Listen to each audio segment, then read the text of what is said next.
আসসালামু আলাইকুম। আজকের ক্লাসে আমি ক্লিপিং মাস্ক করা শেখাবো। Adobe Illustrator এ ক্লিপিং মাস্ক একটি ইম্পোর্টেন্ট অপশন বা কাজ, যে কাজটি করলে আমরা ভালো, ভালো ডিজাইন করতে পারবো। যেমন ক্লিপিং মাস্ক কোন ডিজাইনে লাগে সেই ডিজাইনগুলো আমি দেখাই। আমরা যদি একটু গুগলে কিছু গ্রাফিক্সের কাজ সার্চ দেই, যেমন পোস্টার ডিজাইন, তাহলে পোস্টার ডিজাইন এখন আমরা ইমেজে ক্লিক দিলাম। এখান থেকে আমরা বেশ কিছু পোস্টার ডিজাইনের স্যাম্পল দেখতে পাচ্ছি। আমরা জানি কোনো ডিজাইনে ইমেজ ছাড়া করা সম্ভব না। ডিজাইনে ইমেজ থাকবেই এবং ডিজাইনে ইমেজ থাকাটা মানে সৌন্দর্য আরও বৃদ্ধি পাবা। তো আমি একটা পোস্টার এখানে সার্চ করলাম। এখানে দেখতে পাচ্ছি আমরা একটা শেপের মধ্যে একটা ইমেজ আছে। শুধু যে পোস্টার তা নয়, আমরা এই যে এখানেও একটা ইমেজ আছে। তো আমরা এরপরে একটা ফ্লেয়ার ডিজাইন লিখে সার্চ করি। ফ্লেয়ার ডিজাইন এখানে আমরা ইমেজে আসলাম। এখানে আমরা দেখতে পাচ্ছি টেক্সট এবং ইমেজের ব্যবহার। তো এই যে ইমেজগুলা, এখানে কখনো ব্যাকগ্রাউন্ড ছাড়া ইমেজ আছে, কখনো আমরা দেখতে পাচ্ছি যে শেপের মধ্যে এখানে একটা ইলিপস অথবা রাউন্ড শেপের মধ্যে একটা ইমেজ দেখতে পাচ্ছি।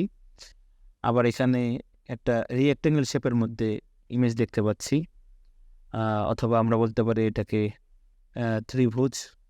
তো এইভাবে যে বেশ কিছু শেপের মধ্যে ইমেজ, এইটাকেই বলা হয় ক্লিপিং মাস্ক, বা এই যে কাজটা এটা ক্লিপিং মাস্কের মাধ্যমে করা হয়।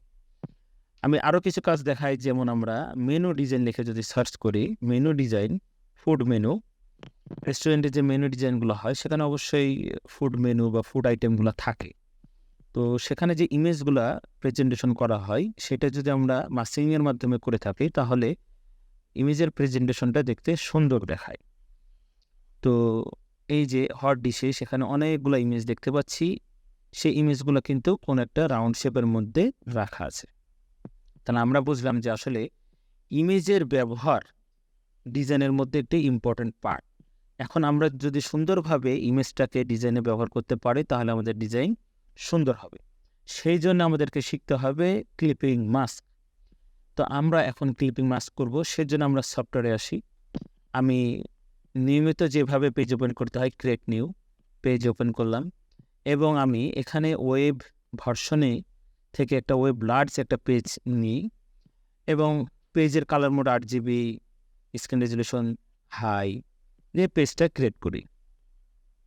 তো আমাদের আর্টবোর্ডটা ক্রিয়েট হবে। এই আর্টবোর্ডে আমি এখন একটা কাজ করব। সেটা হতে পারে বিজনেস কার্ড, হতে পারে ব্যানার, হতে পারে সোশ্যাল পোস্ট ডিজাইন। যে কোনো ডিজাইনে আমাদের সাধারণত ইমেজ থাকেই। ইমেজটাকে সুন্দরভাবে প্রেজেন্টেশন করাটাই হচ্ছে একজন ডিজাইনের কাজ, এবং সেটা করতে গেলে মাস্কিং করতে হয়। তা আমি যদি এখন একটা ব্যানার ডিজাইন লিখে সার্চ করি, দেখেন এখানেও দেখতে পাচ্ছি যে বেশ কিছু ইমেজের ব্যবহার আছে। এই যে এখানে ইমেজের ব্যবহার আছে। তো আমরা কিভাবে সে মাস্কিংটা করব সেটা এখন দেখব। তো আমরা একটা ওয়েবসাইটে আসলাম। ওয়েবসাইটের নাম হচ্ছে পিক্সেলস ওয়েবসাইটে ফ্রি এবং প্রিমিয়াম ইমেজ পাওয়া যায়। তো আমরা এখান থেকে বিল্ডিং লিখে সার্চ করি। বেশ কিছু বিল্ডিংয়ের আমরা ওয়েবসাইট নিব। এখন আমি আমার প্রজেক্টে যদি দেখা যাচ্ছে অনেক সময় ব্যানার অথবা ফ্লেয়ার ডিজাইন অথবা সোশ্যাল পোস্ট ডিজাইনে আমাদের ইমেজের ব্যবহার থাকে, আমি এই ইমেজটাকে কপি করলাম, সরাসরি ইলাস্ট্রেটরে পেস্ট করে দিলাম Ctrl+V দিয়ে। এখন আমরা অনেক সময় দেখছি যে ডিজাইনে কখনো ইমেজটা একটা রাউন্ড শেপের মধ্যে আছে, কখনো আমরা দেখতে পাচ্ছি যে ইমেজটা কোনো একটা রেক্টেঙ্গেলের মধ্যে আছে বা কোনো একটা অংশের মধ্যে আছে। তো এইটাই কীভাবে আমরা করব সেটা এখন আমরা দেখব। তো আমি একটা শেপ ড্র করলাম। শেপটা হচ্ছে ইলিপস অথবা রাউন্ড শেপ। সেটাতে কালার দিয়েছি। আমরা ইচ্ছে মতন কালার দিতে পারি, যে কোনো কালার পছন্দ দিতে পারি। এইটা মাস্কিংয়ের কোনো একটা বিষয় না, জাস্ট আমি একটা শেপে কালার দিলাম। এখন আমাকে যে জিনিসটা খেয়াল রাখতে হয়, মাস্কিংয়ের বিষয় হচ্ছে ইমেজটা সবসময় থাকবে নিচে, শেপটা থাকতে হবে ওপরে। তো অনেক সময় হয় কি যে ইমেজ থাকে ওপরে, শেপটা থাকে নিচে। তো কিভাবে সেটাকে আমরা চেঞ্জ করব? এটা করতে হয় অ্যারেঞ্জের মাধ্যমে। অ্যারেঞ্জ কাকে বলে? আমরা যদি একটা অবজেক্ট ধরে রাইট বাটন ক্লিক দিই তাহলে অ্যারেঞ্জ অপশন আসে। এখানে আছে ব্রিং টু ফ্রন্ট, মানে এটা উপরে আসবে। আবার এটাকে ধরে right button click, arrange, send to back যদি আমরা দিই তাহলে এটা পিছনে চলে গেল। খেয়াল রাখতে হবে ইমেজটা যেন পেছনে থাকে, সাবজেক্ট অবজেক্ট শেপটা যেন ওপরে থাকে। এখন আমরা এই দুইটাকে ধরবো। ধরার আবার দুইটা উপায় আছে, আমরা চাইলে ড্র্যাগ করে ধরতে পারি অথবা ক্লিক দিয়ে ধরতে পারি। যেহেতু আমার ভিডিওটি একদম বেসিক টিউটোরিয়ালের মধ্যে পড়ছে এবং যেসব স্টুডেন্ট প্রাথমিক পর্যায়ে আছে বা তারা নতুন শিখছে তাদের জন্য, এই কারণে আমি অনেক কিছু ডিটেলস বলছি। তো আমরা ধরবো কীভাবে, শিপ চেপে আমি যদি দুইটাতে ক্লিক দিই, শেপ এবং ইমেজ, তাহলে দুইটাকেই ধরবে। এখন আমি জাস্ট রাইট বাটন ক্লিক দিব, এখানে অপশান পাবো মেক ক্লিপিং মাস্ক, তাহলে ইমেজটা মাস্কিং হয়ে গেল। শুধু তাই নয়, আমি এটাকে যদি রিলিজ করতে চাই তাহলে ঠিক একইভাবে রাইট বাটন ক্লিক দিয়ে রিলিজ ক্লিপিং মাস্ক। রিলিজ করলে যেটা হয় আর কি, ইমেজটা পাওয়া যায় আর যে শেপটা আমি নিয়েছিলাম সেইটা থাকে কিন্তু কোনো কালার দেওয়া থাকে না। আমরা পুনরায় ওটাকে ধরে যদি কালার দিই তাহলে আবার সেটা কালার চলে আসবে। এটাই ছিল ক্লিপিং মাস্ক। আমি আরও কয়েকটা দেখাই। তাহলে আমরা এখানে যে অন্যান্য কাজ দেখলাম, যেমন মেনু ডিজাইন, ফ্লেয়ার ডিজাইন, তো সেই কাজগুলোতে যেভাবে ইমেজ ব্যবহার হয়েছে, যেমন এই টেমপ্লেটটা যদি আমরা এখন কপি করি এবং আমি এইটাকে এখানে পেস্ট করি, এখানে আমরা দেখতে পাচ্ছি যে এখানে ইমেজটা কিভাবে আছে। এখানে একটা পলিগন শেপের মধ্যে আছে 3টা ইমেজ, এবং এখানে একটা হাফ ইলিপসের একটা হাফ অংশ আছে আমরা বলতে পারি। তো এইটা আমরা কীভাবে ড্র করতে পারি, আমি এখানে একটা ইলিপস নিলাম এবং এইটা আমি আর্টবোর্ডের এক অংশে রাখলাম, এবং আর্টবোর্ডের বাইরের অংশটা আমি এখন এটা ডিলিট করে দেব। সেই জন্যে আমি আর্টবোর্ডের মাপ 1920 এবং 1080, এই মাপের আমি একটা রেক্টেঙ্গল শেপ নিয়েছি এবং এটাকে অ্যালাইন করে আমি আর্টবোর্ডের সেন্টারে রাখলাম।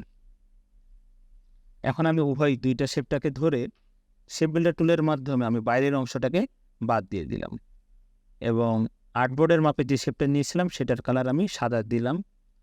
রাইট বাটন ক্লিক দিয়ে অ্যারেঞ্জ থেকে সেন্ড টু ব্যাক পিছনে পাঠিয়ে দিলাম এবং কন্ট্রোল 2 এর মাধ্যমে আমি এটাকে লক করে দিলাম। এখন আমার ডিজাইনে আমি এই অংশে একটা ইমেজ মাস্কিং করতে যাচ্ছি বা ইমেজ নিতে যাচ্ছি, তাহলে আমি এখানে এই একই ইমেজ আবারও আমি কপি করে এখানে পেস্ট করি, কন্ট্রোল ভিতে পেস্ট, ইমেজটাকে নিয়ে আসলাম, অ্যারেঞ্জ করে সেন্ড টু ব্যাক। দেন আমরা একটা পজিশন মেলাবো। আমরা ইমেজের যেই অংশটা আমরা দেখতে চাচ্ছি ঠিক সেই অংশটা আমরা শেপের মধ্যে রাখার চেষ্টা করব। যদি ইমেজ খুব বেশি বড় হয় আমরা চাইলে সেটাকে ছোট করতে পারি। ছোট করার সময় অবশ্যই আমরা শিফট অল্টার ধরবো, এতে ইমেজের প্রপোর্শনটা ঠিক থাকবে। শেপ এবং ইমেজ শিফট ধরে আমি ক্লিক দিলাম, right button click, make clipping mask, হয়ে গেল। তো এইভাবে আমরা মাস্কিং করতে পারি। আমি আর একটা দেখাই। এখানে আমি একটা পলিগন শেপ নিচ্ছি, এইটাতে আমি এইভাবে রোটেট করলাম। এখন আবারও আমি একটা ইমেজ নিয়ে আসলাম, অ্যারেঞ্জ করে সেন্ড টু ব্যাক, ইমেজটাকে আমি শিফট অল্টার ধরে একটু ছোট করলাম এবং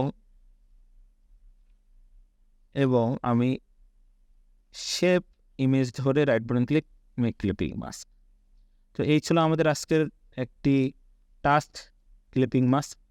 আর একটা শেষ আমি দেখাবো, সেটা হচ্ছে আমরা আমাদের রিজুমে যে আমাদের নিজস্ব ছবিগুলো ব্যবহার করি, পোর্ট্রেট ইমেজ, তো আমি একটা পোর্ট্রেট ইমেজ নিয়ে আসি এবং আমি এখান থেকে একটা ইমেজ চুজ করি, right button click, copy image, এবং এটা এখানে পেস্ট করি। তো মূলত দেখা যায় সিভিতে আমরা আমাদের ছবি, আমাদের ফেসের অংশটুকু আমাদের শেপের মাঝখানে থাকে। তো আমরা এখন একটা ইলিপস বা একটা রাউন্ড শেপ নিব এবং আমরা এই ইলিপসের ঠিক মাঝে আমাদের ফেসটা রাখার চেষ্টা করব। তো সেটা কিভাবে করা যেতে পারে, এখন যেহেতু ইমেজ নিচে শেপটা উপরে, অনেকের প্রবলেম হইতে পারে যে ফেসটা শেপের সেন্টারে আসছে না, আমরা কিভাবে করতে পারি এটা, আমরা চাইলে উপরের শেপটার অপাসিটি কমাতে পারি। কমালে আমরা ফেসের অংশটুকু ভালোভাবে দেখতে পারবো। এখন আমার যদি মনে হয় আরেকটি ইমেজ ছোটো করার দরকার, শিফট অল্টার ধরে আমরা ছোটো করলাম এবং এটাকে ঠিক যেই পজিশনে রাখলে ভালো দেখাবে সেই পজিশনে রাখতে পারি।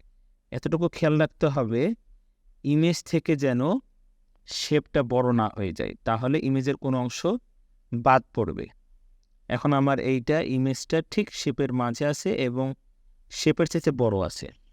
তাহলে আমি পুনরায় শেপটাকে চাইলে 100% অপোসিটে নিতে পারি এবং আবার ওই একই নিয়ম দুইটাকে ধরে ড্র্যাগ করে ধরলাম, right button click, make clicking mask. এইভাবে আমরা দেখতে পাই যে আমাদের সিভিতে, রিজিউমে অথবা যে কোনো ডিজাইনে যে আমরা ইমেজগুলো ব্যবহার করি সেগুলো মাস্কিং করা থাকে মূলত। তাহলে আমরা বেশি বেশি করে মাস্কিং প্র্যাকটিস করব। আজকে এ পর্যন্তই। ধন্যবাদ সবাইকে।